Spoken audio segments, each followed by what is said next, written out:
Because they don't have the same access to it because they've been f***ing written out of those but laws. But weren't Asian Americans written out of the laws in the 1940s and 50s? No, because they are not black!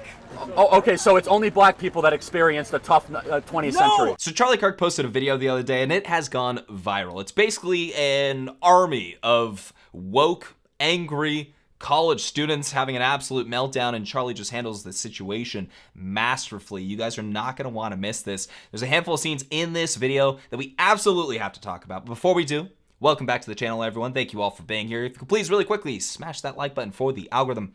I would greatly appreciate it, as it does help the videos reach new people. So thank you guys all for doing that. So when it comes to Charlie Kirk tabling, you're definitely going to get some good content out of it. 1v1, definitely challenging, and what they seem to have done, or started doing, is just forming a crowd around the table and shouting all sorts of random arguments and baseless claims at Charlie. You're going to want to see how he handles this. If it was rigged for a specific group of people. By the way, we're starting with rigged. The Constitution is rigged to benefit white people. Asian Americans are the richest by race. The second are Indian Americans, people from India. And the third would be white Americans. Yeah, I'm aware. Yeah, so how is, why is that? How do you feel about phrenology? What are you saying about racial inequality then on the other side? So why, no, but explain to me why that is. I could tell you why it is, though. Maybe the top 1 or 5% are the richest. What about the global south? What about the poverty? What about the lowest? What about the, okay, so let's talk about the lowest 50%. What are in America or globally? Well, yeah, no, in America and globally as well. And globally. Okay, so there gets to a point where college students and just people in general, I guess just leftists, just start throwing out random stuff. One, I'm not sure that she really understands how the data is broken down when it comes to the average earners in the country, in the ranking of that. White people are not at the top. You have Asians, you have Indians, you even have, there's other groups as well that are ahead of white people. But she's now talking about just globally. Well, first, white people are 8% of the population. Around 8% of the population. I don't even know what you're talking about right here. Let's move on. Well, okay. What's their racial background? Well, what's the racial demographic of that? Mostly people of color, not white people. But the Asian Americans are at the top of the socioeconomic ladder relatively. A very small number. No, in the aggregate. In the aggregate. If you look at the way the data is compiled and presented to us, they are the richest per capita group by race in America. Why? Because over the last 50 years, Asian Americans graduated from high school in record numbers. They did not commit crimes. Because we're smarter than you. Sorry. Oh, okay. That's an that's a racist argument you just made. Okay. I'm not going to get into eugenics, but you just said you're smarter. I don't think that. I don't think any. Okay, non-argument right there. Essentially, this whole video, though, is somebody making an argument and Charlie just picking and dissecting the argument. Right here, she has essentially ignored the fact that Asian Americans make fantastic decisions. They have strong family values. They graduate high school. They get a job. They keep that job. They don't get pregnant before marriage. Statistically speaking, I'm just saying on average, they do all the things that you're supposed to do to not be permanently poor in the United States. Plus, they value higher education. They do all these things. And the overwhelming majority of that is just because of good, strong culture. This student doesn't seem to be acknowledging that. It's just the cheeky comments. Oh, well, we're smarter than you. Okay, cool. Just like, the two groups that are poorest by race in America are Native American Indians and African Americans. We've done the most to try to help them over the last 50, 60 years. We have the Bureau of Native American Affairs in the federal government. We spent $22 trillion in the federal government trying to help Black America, and Black America is poorer today than before we tried to start to help them. $22 trillion. Okay, so your argument, institutional racism. My argument is failed policies that Lyndon Baines Johnson, a bitter and committed racist, you and I will both agree, and a dyed-in-the-wool Democrat who didn't want to sign the Civil Rights Act, passed the Great Society, which clustered. JFK was going to sign the Civil Rights Act? Well, he wanted to before you. He was certainly not going to. So you're right. The Democrats were opposed to it. You're right. Oh, no. The Northeast Democrats. LBJ was definitely for it because he was from South Texas. So what did he call the Great Society bill? Oh no, LBJ was a racist because he was an old white man. Are all white people racist? I would say that I think white people have an implicit bias. You can argue with me. I think white people have an implicit bias. Do you understand how racist it is to think that all white people are racist? We don't experience systematic racism. Somebody in the background, we don't experience systematic racism. Funny enough, we're literally the only group aside from Asians, actually, that do experience systematic racism in the United States today. Affirmative action obviously being one example of that, but I love how they get a little bit off topic here in this discussion. We'll get back on topic. But I love this lady's reaction right here. Charlie's just like, okay, well, she's making a dumb claim. Might as well have her double down on it. Are all white people racist? Is that what's going on there? Because that was her reasoning. Oh, he's an old white man. Of course he was. This lady right here just shocked by this student's response. Oh, geez, you guys. Oh, geez. Let's move on. All right, you guys, let's take a few moments to talk about today's sponsor, Deal Dash. Now, I know many of you are already bidding on Deal Dash, but for those of you who don't know, Deal Dash is an auction website that many people either seem to love or hate. If you've seen their ads on TV at any point or in the last 15 years, you'll know that they have thousands of auctions every day with brand new items. Right here's just a handful of items up for auction today. You have a brand new 2024 Acura RDX, a Polaris Sportsman. There's an Apple Vision Pro going up for auction soon. Let me show you guys one thing. We'll type in Xbox. Here is an Xbox Series X console sold for $21.27. That is ridiculous. So you guys are probably wondering, okay, what's the catch because this just seems weird? Well, you have to pay for the right to bid. I'll explain. Right here, it'll ask you to buy 235 bids for $30, which means you can bid in any of their auctions 235 times. Now, every auction starts at $0 with no minimum reserve price, and when you bid, you can at most raise the price by a penny. After you bid, the auction timer counts down by 10 seconds, and if nobody else bids in the next 10 seconds, you win the auction. So the team over at Deal Dash hooked me up with some bids. Let's go ahead and find some items to bid on. Right here, ooh, we have luxury linens. Your boy needs some new linens. Let's go ahead and jump in on this. It's going for $3.94 right now. It's a hit bid. And bam, real James Klug. I'm winning so far. Well, it's a bummer we can't do the Apple Vision Pro, but we'll pick another spot. We can do a Macy's gift card, $25 Macy's gift card for $1.33. Let's go ahead and bid. And I am in the lead. Little zombie profile picture right there. So you guys check out dealdash.com, and when you sign up, use my offer code KLUG100 and you'll get 100 extra free bids on your first bid pack purchase. And if you don't win an auction using these bids or you just don't like it for any reason, contact Deal Dash and they'll give you your money back, no questions asked, on your first bid pack purchase. So the downside's pretty limited, you guys. It's worth a try. Do me a favor and check out dealdash.com/KLUG100. Take advantage of this deal. I will put a link down in the description below. Let's get back to this video. Black Americans are the two poorest by race. That's what keeps them in common, okay? What keeps them in common? They've been here for a while. Okay, so you know what keeps them in common? Yeah. They also get the most government benefits per capita than any other group in America because the way government programs are. That's a symptom, not a cause. No. And you can go to almost a direct date. Black America is poorer today than before we started helping Black America. The welfare programs. By helping even by desegregating, I don't think that's much help. No, we're talking, he already mentioned it. They're kind of deliberately ignoring what he's saying there just by saying, oh, by desegregating America. No. By spending trillions of dollars, the war on poverty has done literally nothing except for pay single parents to stay home, which has disproportionately affected the Black community. Just so happens that if you reward people for decisions that don't have a positive income on society. And don't get me wrong, there's obviously fantastic single mothers out there. I know some. But statistically speaking, you are worse off. So if you are building a system that is rewarding this behavior that is bad for society, statistically speaking, you're going to end up with more of it. Okay, so how about this? The Black single motherhood rate in year 1964 was 22%. Now it's 74%.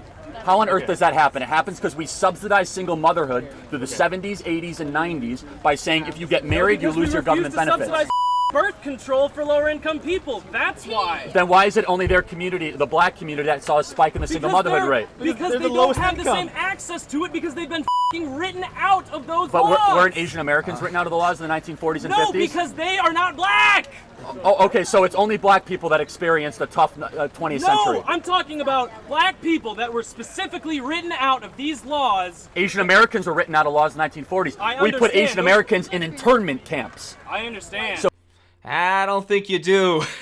I understand. It's funny because this is exactly the response you should have. Bringing up the success story of Asian Americans is the thorn in these people's side because you have right there, you have them not only being discriminated against in the 20th century, but put in internment camps as well. I mean, the comeback story here is astonishing. And how often do you guys hear about that? Do you guys hear about that every week? Is there a massive month, Asian History Month, that's celebrated because, hey, sorry, 80 years ago, you guys, we put a bunch of you guys in internment camps. Is that a thing? Are they talking about handouts? Are they talking about reparations? Is that a thing? So this guy right here is making the argument that black people were discriminated against, completely ignoring every other group that has been historically discriminated against in the United States to make his argument. All you have to do is bring up one of the other examples that were also discriminated against. Put Asian Americans in internment camps. I understand. So what you could. that? I'm sorry. You did that? Well, California Democrats did that in the 1940s under the direction of Franklin Delano Roosevelt. Switched positions on those ideas. Did you take Oh. this history? Yeah, I did. That is one of the biggest lies ever taught in U.S. history, and we could talk about that. The parties switched. I don't know when exactly. Maybe we'll have to do a video on this. Actually, we 100% have to do a video on that, kind of a debunking of that argument. Because, yes, this is just a catchphrase that they're throwing out here. There's no basis for this claim. They try to sell this all the time. When did the parties switch? Was it early 1900s? Well, it can't be if they want to have their sort of convenient argument, because over 70% of the no votes in the Civil Rights Act, in both the House and the Senate, over 70% of the no votes were Democrats. Majority of the no votes were Democrats for the Civil Rights Act of 1964. So are you going to say that it switched then? Well, then if you're going to say it switched then you can't possibly claim JFK, who was president during that time, or, about a year before, until he was assassinated, obviously. You can't claim JFK as being a Democrat, which Democrats obviously do claim him as being a Democrat. So there's so many inconsistencies in this argument that it's just so comical. I would love to hear when people think the parties actually switched. They're simply just fed a lie, and they just want to repeat that. And it's up to you to basically debunk that, but you can really just debunk it by asking questions like that. Democrats have always been about control and always been about power. That is the continuity. Republicans have always been about freedom. The Republican Party was founded in 1860 as an anti-slavery... Freedom for all people. The Republican Party was founded as an anti-slavery party for rights of all Americans in 1860, founded in Ripon, Wisconsin, and it has not changed. It has always been about the equality and freedom of all people. The Democrat Party has always been about division. What do you think about the war on drugs that the Republican No, I Party actually would have more sympathy with you about decriminalizing marijuana and the war on drugs. So. Yeah, I know it's funny to believe in freedom, but he actually agrees with them at that point. It's funny when you agree with people, groups like this. If you have a point that you are actually agreeing with, they're from the position of just opposing everything you're saying. You could say, hey, don't hold your breath for 5 minutes because you might pass out. They would oppose that just because they don't like you. So they're always a little bit shocked when you do stuff like this. And Charlie, he's not afraid to say he agrees with certain takes. But I just got to say, because when you're having a conversation, he's getting thrown all sorts of arguments, interrupting him in the middle of him explaining something so you can tell he's trying to get his points out quick, and then just jumping all around. They're basically just throwing Jell-O at the wall or what is it? They're throwing spaghetti at the wall and seeing what sticks. That's essentially what's happening right here. Pretty amazing from Charlie, though. But then can you also recognize that the war on drugs disproportionately hurt people of color, and that's one of the reasons why they haven't experienced the economic gains that you say everybody should have experienced? So how big of a reason do you think that contributed to the rising single motherhood rate in urban Pretty communities? significantly. I mean, So many if the people dad's in went jail, to then prison. So why is it only their community that saw the spike in single motherhood Because rate? crack Despite cocaine So many has black a- fathers were being sent to prison! and it was only black communities doing cocaine. It wasn't Hispanic communities or Asian American communities or white American communities So doing then crack give cocaine. us demographics for those communities. The cocaine Don't just epidemic. focus on black single motherhood. Are you triggered, by the way? Yeah, the answer is quite obviously yes. I love that. Don't just focus on black single motherhood, arguably the most important factor when it comes to poverty in the United States as a broken family structure. But hey, don't focus on that, because everyone went to jail because of drugs. Now, I will touch on that, by the way, because you actually did have leaders in the black community that saw what these drugs were doing to the community, that were getting involved, wanting harsher sentences, wanting to crack down on drugs in the community. crack cocaine. But you also did have people actually going to prison for just using, whereas today it's usually just distribution related, not actually using the drugs. There's a whole debate there. We're not going to get too super deep into that conversation. But I will say, writing off the single motherhood issue and blaming everything on drugs, I mean, come on. I don't know if it's that convenient of an argument that they have there. You're gonna find sympathy with me in the drug law argument, but you're not gonna find sympathy is that we continually subsidize through these welfare programs and then broken public schools. We can get into that, which is a complete relationship with the Democrat Party and the cartel, which is public sector teacher unions, that does not allow good teachers to be paid more and bad teachers to be fired. Yes, the public sector teacher union is a cartel. Okay. So you're saying teachers are paid too much? I'm sorry? You're saying teachers are paid too No, much? teachers should be paid more and bad teachers should be fired. Under the current way the tenure laws are written and the agreement between the state government of Texas or the state government of Kansas and the public sector teacher unions, bad teachers cannot be fired. It's nearly impossible to fire Why don't we talk about them. police unions? Police unions are cartels. Yeah. Police unions as well, by the way, what that guy says, right? I mean, he's shifting the conversation. You guys will notice a lot of this is just shifting the conversation. Charlie Kirk shut something down with a pretty darn good argument, and they just shift the goalposts. Okay, hold on, let's talk about this.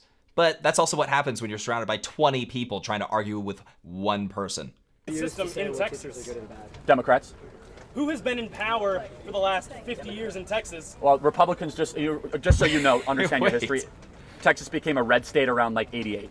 So it was mostly Democrats that built these. So it was Lyndon Baines Johnson that was a Democrat, Daddy. and Kay Bailey. Daddy. Before we get to that, you see again, they're gonna kind of change the conversation, but Kirk just completely shut that down. The funniest part about this, he's saying, "Oh well, who's been in power the last 50 years?" He's trying to blame Republicans because they're in Texas and they're college kids that their whole life they've only known it to be red, and they just assume that it's been red. They just assumed, which is actually pretty funny. Like their reality, it's always been red. Reality is no, it hasn't. But Charlie just shut that down quickly. Once again, jeez, amazing work. Wait, it's funny. So by the way, so what did he call the Great Society Act since you call him daddy? He called it he called it the N-word bill. He was a bitter and committed racist. I know he was a racist, but we still got these things through. You mean the things that kept Black America permanently poor and kept an entire part of the American population without hope? That's something you're proud of? I'm not an African American person, so I can't speak on that behalf. But you can look at data. What other buzzwords? I don't think you are either, so I don't know if you can speak But I on mean, that. like what data do you have to argue You can go to that? the library. Amazing. Catches her on that. That was a fantastic comeback. When it comes to LBJ, I don't know. She's calling him daddy. You're a leftist. You're calling him daddy, and he called he called it the what was it? The N-word bill. He said the N-word bill. I'm not sure that she was aware of that. Right? Seems like she's kind of dancing around. Mic drop right there to finish it. It's almost like how am I going to describe this? It's almost like fending off a horde of zombies in a way, to where Charlie is able to calmly address individual arguments with a bunch of people interrupting, shutting them down, moving to the next one, shutting it down, moving to the next one, shutting it down. And her response is there, well, what did she say? I'm not an African American. American population without hope. That's something you're proud of? I'm not an African American person, so I can't speak on that behalf. Yeah, she's been speaking the whole time. The whole time. You know, they've all been speaking the whole time on behalf of people of color in the United States, but hey, I just got shut down. I can't really talk about that. You know, I am white, so really, you've been talking a lot, so that's kind of interesting. Really quick, let's jump to some comments, just because some of these are pretty good. This guy says right here, Donald Pump, why are these rich white kids telling this man how we colored folks should feel? This person says, I love how it's a 50-on-1 argument and they can't keep up with him. So true. Last one, if they hate America so much, why are they here? Kind of a boomer take, but honestly, for this conversation, pretty appropriate. And these people despise America. One interesting thing, I'll finish on this, is, they're talking about the system's rigged in favor of white people when you have Asians, when you have Indians, when you have all sorts of other groups that are doing better than white Americans in the United States, as if, like, maybe I already mentioned this, but yeah, you rigged it to help white people, but white people aren't at the top, so you rigged it to be like, in what, 5th place? It's like, okay. Anyways, that's a minor digression. What I wanted to touch on is these students, and I've mentioned this before, they don't actually have a problem with systemic racism. They don't mind that. They don't mind if they're discriminated against Asians or white people getting into colleges. They don't mind if there's diversity quotas that discriminate against Asians and white people, or even Indians, actually, Indian Americans. They actually don't care about systemic racism. What they do care about is meritocracy. That's what they have a problem with. They have the biggest problem with a society that rewards good behavior and doesn't reward bad behavior. That's the problem that they have. They truly just want an equal outcome, and they will never stop saying that there's systemic racism against people of color until they achieve their equality of outcome. Anyways, you guys, let me know what you thought about this exchange down in the comment section below. What'd you think about this nerd right here? What did you think about the conversations? Did you think Charlie did a good job addressing and debating this 1v20 or 30 going on? I guess that comment said 1v50. Yeah.